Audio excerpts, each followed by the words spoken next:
Écoutez, moi, au départ, je suis de formation, je suis un sculpteur. J'ai plus de une cinquantaine d'années comme réalisation d'œuvres publiques, d'événements, d'expositions. Je suis aussi un gestionnaire, donc j'ai une formation en gestion culturelle de deuxième cycle, de HEC. Donc, ça fait plus de, je dirais, 50 ans que je suis dans la gestion, de l'organisation d'événements, d'expositions, dans la production, diffusion, dans le domaine culturel, dans le domaine des arts visuels. Le projet d'origine, j'avais été approché par Jocelyn Parenteau, un artiste local de Sorel qui a à cœur sa ville. Il aime sa ville, puis il fait beaucoup de projets depuis plusieurs années dans le domaine culturel, d'animation pour la population, dans le Carré Royal, etc. Donc lui, il avait en commun un artiste, M. Guindon, qui était un peintre de Sorel, et qui connaissait Richard Caplette à Rigaud.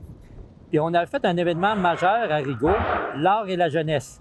C'est un projet qui impliquait des artistes, il y a plus de 1000 étudiants, le Collège Bourget. C'était un projet en concertation avec l'UNESCO, des valeurs de l'UNESCO. Donc, il a approché la ville de Rigaud, le Richard Caplette, qui a demandé comment vous avez fait pour monter un projet de sculpture de cette ampleur-là. Parce qu'on a fait un gros projet qui a coûté près d'1 million de dollars, financé entièrement par le privé. Et là, il dit, c'est le Centre d'art contemporain, il faut que tu rencontres Dominique Rolland. Donc, il m'appelle, puis il vient me rencontrer. Donc, j'aurais dû rester couché cette journée-là parce qu'il me fait travailler depuis ce temps-là. Donc, il est arrivé, il nous a expliqué qu'à Sorel-Tracy, il faisait des événements, qu'il aimerait faire un projet en sculpture pour sa ville, pour ses artistes, et les artistes dans Montérégie. Puis, de plus, on avait un projet aussi qu'on avait monté avec une ancienne coopérative de solidarité des travailleurs culturels de Sorel. On voulait monter un projet d'atelier. Donc, qui était l'ancienne McNaughton, la Saint-Saëns McNaughton. Donc, moi, j'ai dit, ça peut m'intéresser. J'ai dit, on pourrait travailler avec vous. Tout à fait. J'ai dit, par contre, nous, on travaille toujours avec les municipalités. Il faut qu'on travaille avec l'ensemble des organisations en place. On n'est pas là pour faire de la politique, on travaille avec tout le monde. Il dit, il n'y a pas de problème. Il dit, la municipalité est très ouverte à la culture et tout ça. Donc, on a fixé un rendez-vous avec M. Serge Péloquin, le maire de Sorel-Tracy. Puis il nous a demandé qui on était.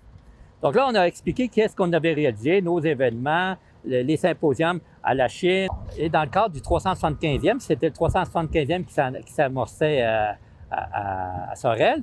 Donc, je trouvais ça intéressant de monter un projet qu'on a mis coast to coast, d'une rive à l'autre, avec 6-7 volets, dont, entre autres, un volet pour l'aspect d'un fond de legs pour préserver des bâtiments ancestrales.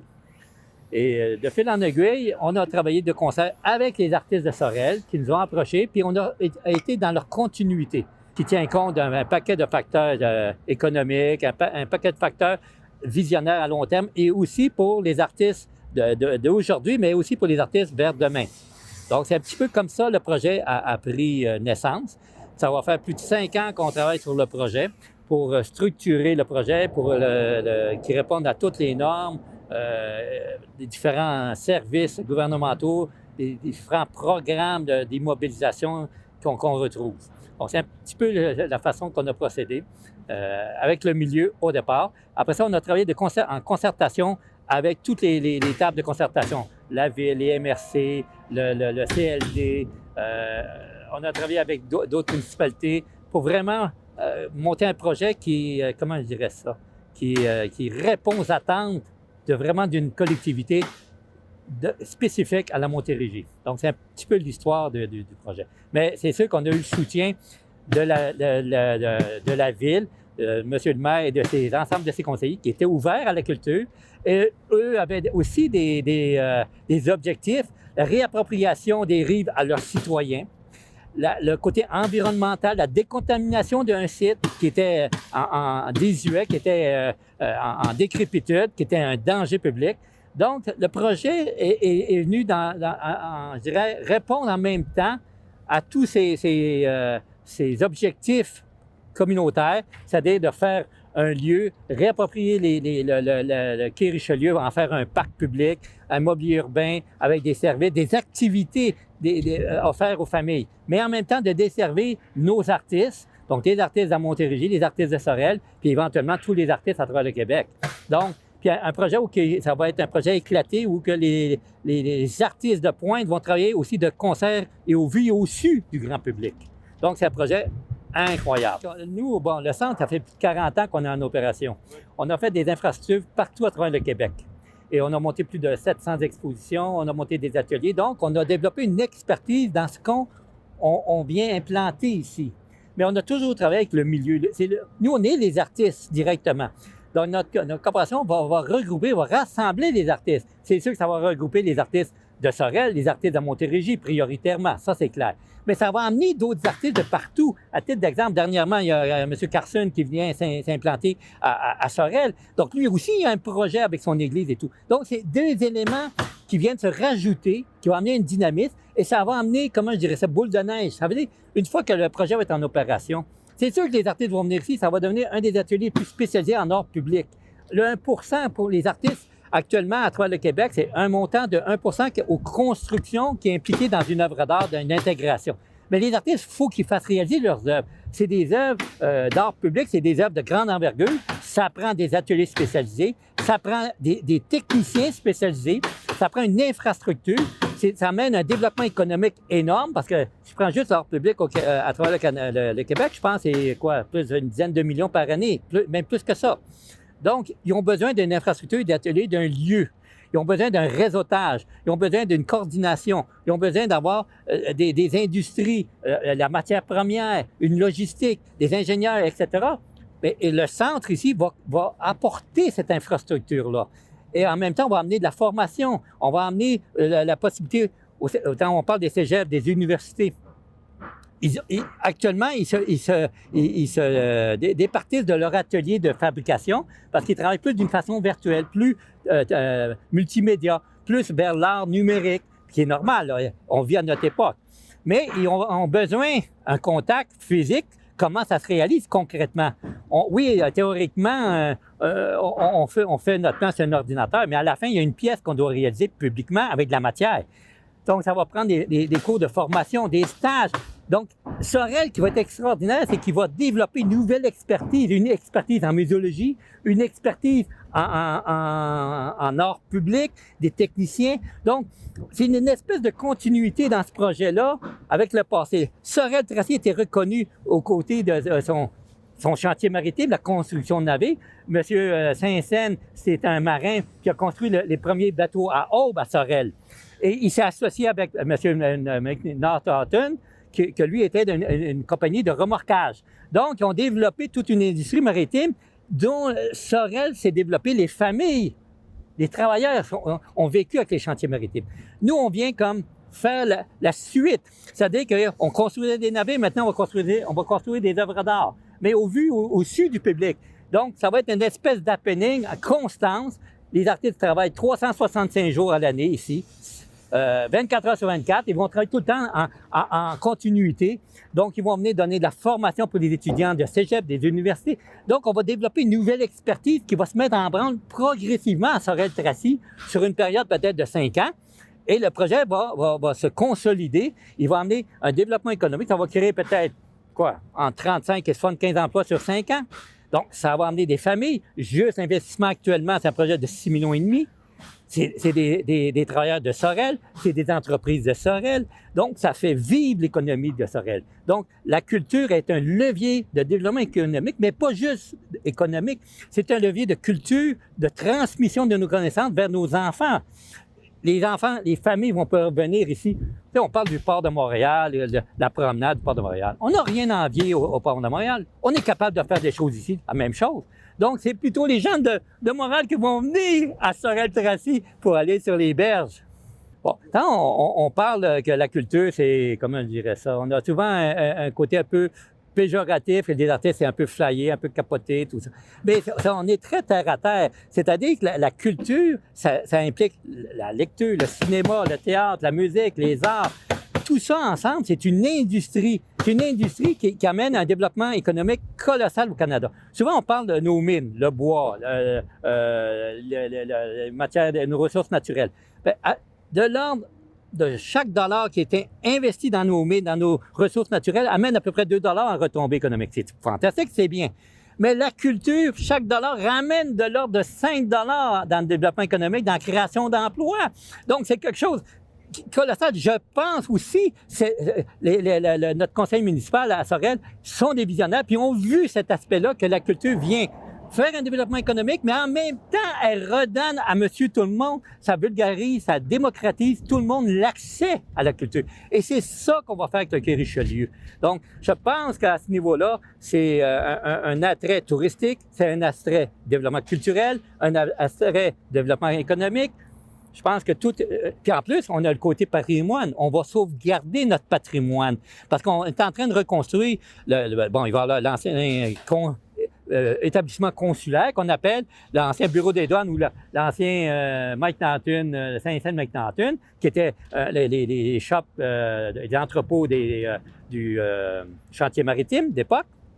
Donc, monsieur l'architecte et monsieur Champagne, qui est de Sorel, qui est d'origine de Sorel, a voulu sauvegarder avec le conseil municipal l'architecture, la réhabilitation des bâtiments d'époque pour donner un cachet, une spécificité, parce que c'était quand même la rue Reine, c'est une des plus vieilles rues en Amérique du Nord qui suit la configuration de la rivière. Cette rue-là va être revitalisée, elle va être refaite, va être mise aux normes au niveau des aqueducs et tout. Donc, la ville va investir dans cette infrastructure-là.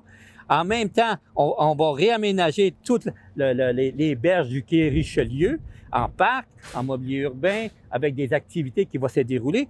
Donc, on va avoir le consulat qui va être refait, qui va être réhabilité en salle d'exposition corporative et studio d'artistes. Dans l'ancien Mike Nanton Saint-Saëns, on retrouve une salle d'exposition pour l'artiste contemporain. On va avoir aussi une salle événementielle pour des prestations, des installations, des happenings. Donc, il va y avoir des activités qui vont être offertes au grand public de partout. Le projet peut amener comment je dirais ça, de l'incompréhension. Ça peut amener un côté, pour les gens, une certaine insécurité, vers où on s'en va, vers quoi, qu'est-ce qui arrive avec ça. Donc, c'est normal, ça amène une certaine controverse. La controverse est saine. La controverse amène qu'il y a création. La controverse amène qu'il va y avoir quelque chose qui va venir pour le futur, pour nos générations, pour qui on travaille. Donc, cette controverse est saine. Ce qui est moins sain, c'est que les gens, avec les systèmes des réseaux sociaux, des fois, ils diffusent la fausse information, pas par méchanceté, c'est par incompréhension et par leur propre interprétation personnelle en n'ayant pas l'information. Donc, ils interprètent ce qu'eux pensent ou ce qu'eux projettent.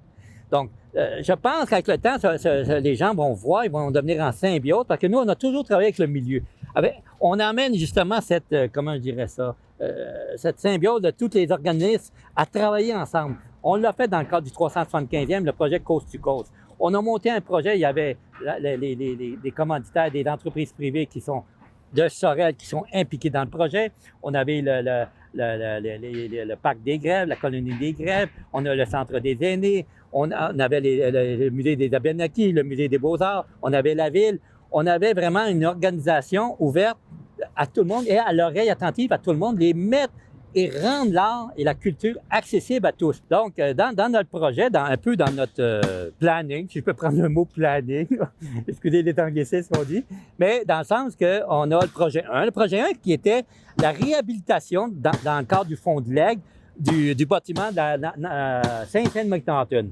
Donc, on aurait commencé par ce projet 1 qui est en cours actuellement et qui devrait se finaliser notre chantier pour décembre. On devrait être en opération au mois de décembre et ce bâtiment-là sera ouvert au public. À moins de certaines contraintes, mais jusqu'à maintenant, on maintient cet échéancier-là. Le projet 2, qui est le bâtiment consulaire avec ses dépendances, qui étaient les anciens entrepôts avec les ponts roulants. Donc, ce projet 2, là, actuellement, on est en train de finaliser nos ententes financières, notre montage financier. Et notre échéancier, ça serait débuté en 2020, vers l'automne, fin automne 2020, pour finaliser le projet 2 en 2022, en novembre 2022 ou l'été 2022.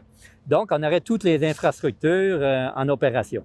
Puis par la suite, évidemment, en même temps que de concert avec la ville puis d'autres organismes publics, Il va y avoir l'aménagement, évidemment, de tout le quai en parc pour les citoyens et les accès à toutes les infrastructures qu'on peut s'attendre dans un parc, pistes cyclables, les aménagements paysagers, évidemment, les gens qui veulent venir pêcher, tout ça. Donc, il y a un côté maritime qui va être mis en effervescence, ça va de soi, mais on va réaménager. La ville a déjà, elle va travailler de concert avec les citoyens, elle va probablement demander l'avis des citoyens aussi pour avoir leur idée, leurs recommandations. Donc, ça va être un projet d'happening, tout le monde ensemble, pour finaliser un projet public et communautaire dans le domaine culturel, touristique et économique.